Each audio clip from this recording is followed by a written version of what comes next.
I'll confess, I wasn't surprised by the results of the subscriber-only questionnaire I posted yesterday. I knew that Tubman would win as the least liked Civ 7 neighbor. The funny thing is that I included her, even though I don't particularly find her that overpowering to play against. And I kind of like playing as her. I'm more put out by guys like Xerxes and Friedrich, who usually have the military might to back up their growling. I've lost cities to each of the guys on that list, but not to Harriet. With Harriet, it's going to be okay as long as I don't attack her and trigger her massive war support. But I understand why so many players don't like playing against her. She picks and picks away at you with her espionage and gradually breaks down the relationship until all that's left to do is to go to war. When you see her for the first time in your game, your heart sinks a little, doesn't it? Your chest tightens, especially if she's your next door neighbor and there's no way to avoid her. I get it. But I'm here to help. I want to get you past this anxiety, and the one way I can think of is actually a highly successful method in psychology. It's called aversion therapy. Through a series of increasingly long and eventually intense exposures to the thing you fear, you gradually learn to not fear it anymore. And that's what we're going to do here, right now. The only problem is that since we all have so little time in this video, we might have to rush things a little, just a bit. One thing you could do, by the way, to bypass this whole process is simply choose the leaders you want to face and leave her out of the game. But I get why that seems a little bit like cheating. Still, we can use that exact same mechanism to help us with our Civ 7 therapy session. We're going to choose to play against Harriet Tubman. In fact, we're going to choose to play against more than one Tubman. We're going to play against nothing but Tubmans in a Pangea game where there's no escape from the Tubmans. It's okay. Everything is going to be all right. Calm blue ocean, calm blue ocean, calm blue ocean. But I'm not totally crazy. I'm going to go with a leader who's the king of cool and the master of cheesy, Gilgamesh. What I'm hoping is that his natural charm will win over the Tubmans long enough for him to strike up a single alliance and therefore strengthen his overall hand. That and his magic plant memento giving him a 100% improvement in his likability on first meeting him.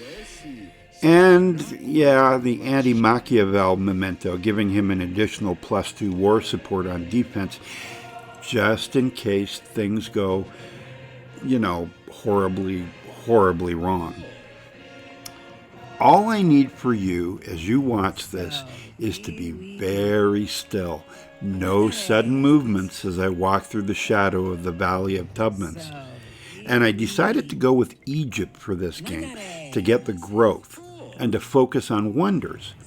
I think getting into an aggressive throwdown with a continent full of Tubmans is just not a wise career move. So the defensive Medjay unit will be my best friend here. And I also keep hedging my bets by playing at immortal level only. This doesn't seem like a good time to try and turn my game up a notch in terms of difficulty. So the question is, will the charm offensive overwhelm the spying counteroffensive? In a way, the question never becomes too relevant. A pretty decent spawn gives me lots of river to work with, and I outgrow each of the Tubmans I meet for a while. To be honest, the only trouble I initially get into is with the city-state Chan-Chan when I build too close to it. They keep coming at Gebtu and Nekeb, both of which I nearly lose, while the Tubmans just watch disinterestedly. The crucial thing I have to do is monitor the moods of all the Tubmans to make sure none of them becomes too discontented. I block an occasional denouncement, sure, but what I try to do is engage them in an endeavor or two and try to get to the point where I can send out merchants to ever so slightly alleviate the tension with each of them. That was the entire game plan. Charm, endeavor, trade, repeat. That's it.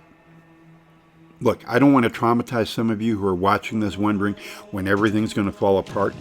Or maybe you're hoping I get my comeuppance and all the Harriets in the world turn on me and I lose everything.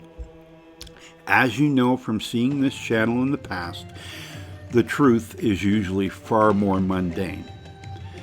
What happens is I manage to get a couple of serial alliances, then abandon each of them when those Tubmans go to war with other Tubmans.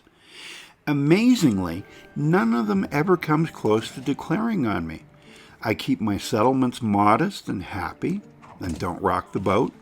I build wonders like they're going out of style and manage to get the cultural and economic legacy paths thanks to the urban centers. And I almost managed the scientific legacy path as well. I've got a healthy lead coming out of the crisis, but I have to admit, I did take my eye off the ball, and one of the Tubmans, the most militant one, manages to tie me for legacy points at the very end. I thought 8 settlements would be enough to carry me through, but she outpaced me there, and in the science department too. So my results are not perfect, for sure. I avoid a potential catastrophe with multiple wars. I charm the Tubmans into good trading partners and sometime allies, but I have to settle for a tie in terms of legacy points. Still, the challenge was kind of fun. Maybe all I proved is that I don't really suffer from Tubman derangement syndrome, but I think I've shown that there is at least one way to avoid letting Harriet ruin my game. And maybe in watching this, if you have a Tubman issue, you might have made some small movement towards recovery. Or maybe this was just a goof fest that proved nothing. I'll just say you're welcome and move on, I guess. But if you've liked what you've seen or heard here, please drop a like or a subscribe down below. This has been Civilized Raccoon, and I'll see you next time.